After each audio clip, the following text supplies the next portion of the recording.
who for many long years had carried sack after sack of grain to the mill. But at long last, the donkey's strength began to fail. His hooves became less steady and his steps more slow.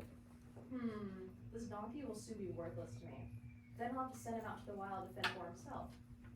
Or I could send him to the tanner and receive a bit of money for his hide. But the donkey was wise. He heard and understood these words. This is not a good wind blowing my way. My master has worked me like a loaned out mule, and now he's going to take the skin right off my back. So, one night before his master could follow through with such a cruel plan, the donkey bit through his tethering rope and headed down the road toward the town of Bremen. I'll go to Bremen. I don't have much strength left, but I could always become a town musician there. That would be easy enough. When the donkey had gone a little way down the road, he heard a sniffing sound coming from beneath the roadside hedge. I better be careful. I overheard my master say that there have been robbers waylaying travelers in these parts. But on closer inspection, he saw it was just an old gray-muzzled hunting dog lying beneath the hedge, panting like one who had run himself ragged. Why are you breathing so hard? Tail chaser. Don't sneak up on me like that. I'm sniffling because I'm old. And getting weaker every day. You might say I'm dog tired. My master turned me out. Man's best friend, my snout. I should have bit the hand that fed me, but instead I tucked my tail and ran. Now I'm out here without a bit of kibble. They say every dog has its days. Looks like yours was yesterday. Is that some kind of joke? Pretty bold coming from some two-bit mule. Donkey, don't be bitter, friend. You are in luck. I'm going to Bremen to become a town musician. Come with me and you can be a part of my band. Why Bremen? Are they hard of hearing there? No, it's a place where any man or animal can make something of himself. Well, I ain't nothing but a hound dog, but I always thought I'd make a fine singer. I was thinking maybe you'd play the drums, and I'd play the lute. I may be off-key, donkey, but these hooves were made for strumming. Suit yourself. The dogs seemed satisfied with this arrangement, and they traveled on down the road together. Before long, they happened upon a cat lounging in a tree and making a face like 3 days of rainy weather. Why do you look so cross, old fur-licker? Watch who you're calling old oat muncher. I didn't mean anything by it. I am headed to Bremen with this old dog to learn some new tricks. Pardon my bad attitude. I've lost 8 of my 9 lives to old age, and since I'd rather lounge beside the stove than chase mice, my old battle-axe of a mistress tried to drown me. I showed her, though. You can lead a cat to water, but you can't make it sink. Sounds like quite the catastrophic. Come with us to Bremen. You probably know how to sing the Moonlight Serenade. Do I? Listen to this. I thought mine was better. Fat chance, Fido. I keep the whole neighborhood up with my singing. I have no doubt. You're hired. In Bremen, you'll have all the milk you can drink. So, the 2 travelers became 3. Soon enough, the road to Bremen led the refugees past the farmyard, where the rooster of the house was sitting on the gate crying with all his might. Cock-a-doodle-doo! They all flinched at the force of the rooster's cry. Whoa there, old redhead. Your cries pierce our flesh and bone. Not to mention our eardrums. Naturally. My crowing can make the sun rise, and I can predict a rainy day a week away. Somebody's cocky. But I'm crowing while I can. Soon I'll be dead. For years I've made sure my masters were up on time. But now that guests are coming over for a Sunday dinner, this chicken is going in the noodles. Buck up, friend. Or maybe I should say, clock up. Come with us. We're going to Bremen. You can always find something better than death. You have a good voice, and when we make music together, it will be very pleasing. Do the people in Bremen appreciate fine music? No, that's why we think we have a shot there. On a wing and a prayer. Cock-a-doodle woohoo!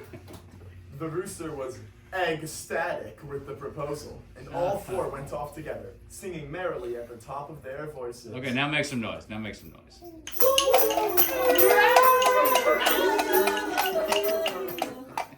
However, they could not reach the city of Bremen in one day. and evening time found them in the midst of a deep forest. Looks like we'll have to stay here for the night.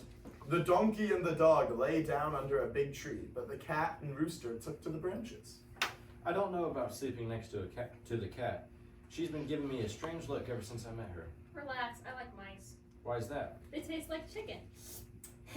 Don't you worry a bit about those delicious drumsticks of yours. We're a team, and there's no I in team. I don't trust you. I wouldn't either. My old hound dog mom always said, never trust a cat. Go sniff something. Now look, we'll never make it to Bremen if we don't figure out how to work together. The humans only liked us for what we could do for them. Now we have to stick together and figure out what we can do for each other. Do you agree?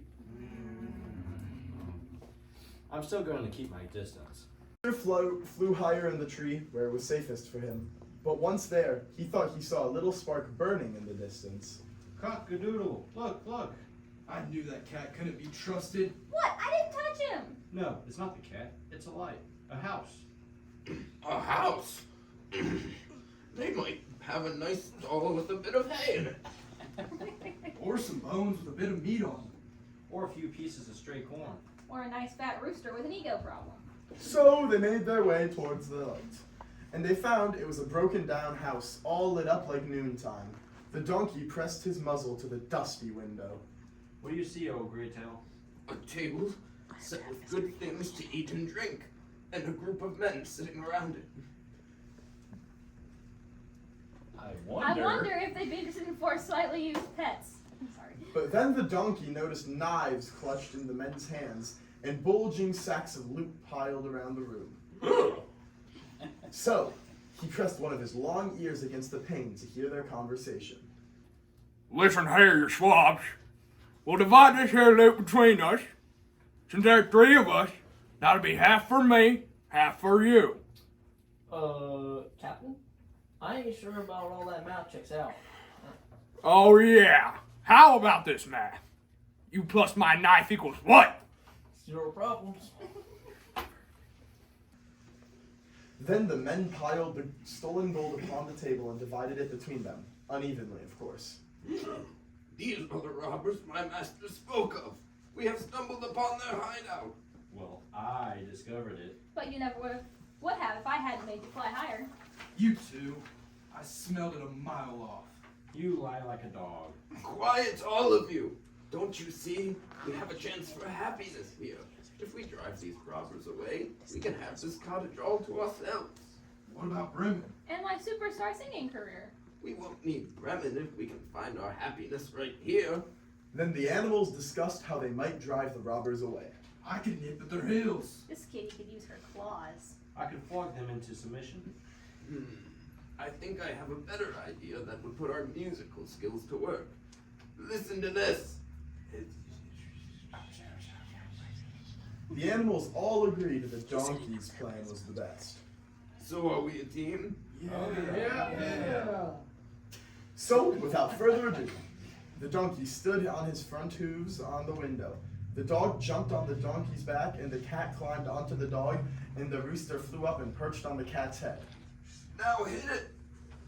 The donkey brayed, the dog barked, the cat meowed, and the rooster crowed.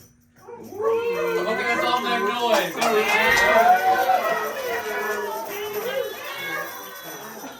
Oh! What on earth is that horrible racket? It is the worst thing I've ever heard in my life.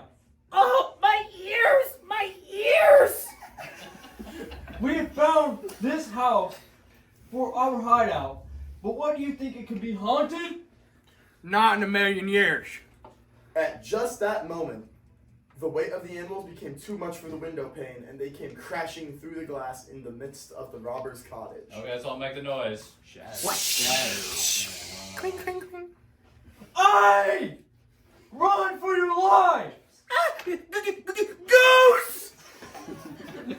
The robbers fled into the night, and the animals picked themselves up from the floor and brushed the glass from their fur and feathers. That worked nicely. Then the four companions seated themselves at the table and freely feasted on the leftovers, eating until they were stuffed. I guess I'll smack. What delicious corn. These bones are excellent. I've never tasted better chicken. I mean ham. Looks like this is our home now. Now, are we sure what we heard were ghosts?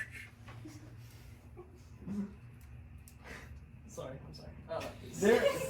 There ain't nothing in this in this world that can make a such awful noise like that. One of them tried to steal my soul. I felt it. Look! I can still see the cottage from here. They just put the light out. If they were ghosts, why did they need to do that? Cause ghosts don't need a nightlight. They can see in the dark. You're right. Yeah, you're right. You dunderheads! We shouldn't have let ourselves be chased off so easily. Now you two go back and check it out.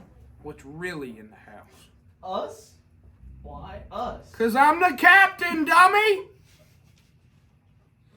Oh yeah.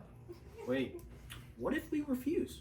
Them ghosts might drag us down to our graves. If you don't do what I say, I'll send you both down there myself! He's got a point. Yeah, that's right.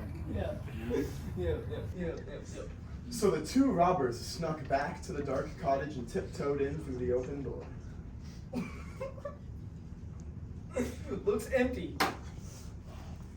They did not notice the cat's glowing eyes in the fireplace. They thought they were just coals. But seeing the robbers in the house, the cat came alive, spitting, squalling, and scratching.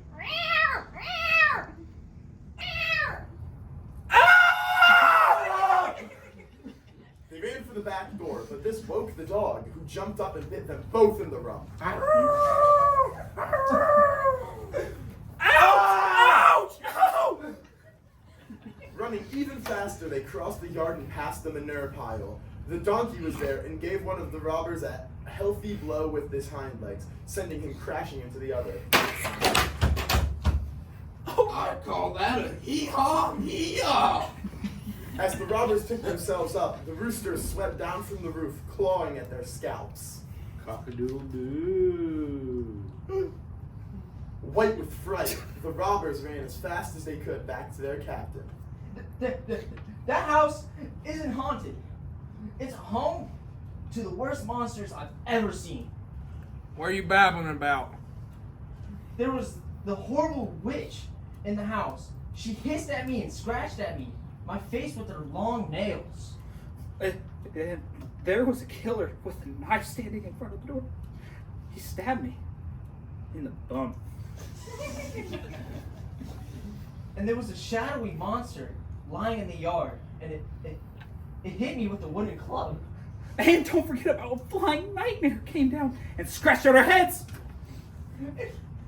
I could have sworn I heard a judge pronouncing a sentence of death upon us.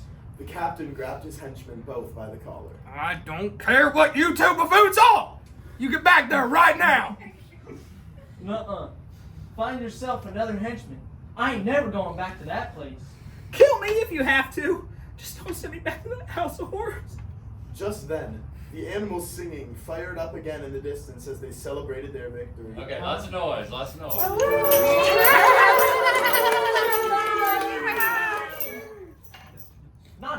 Not again.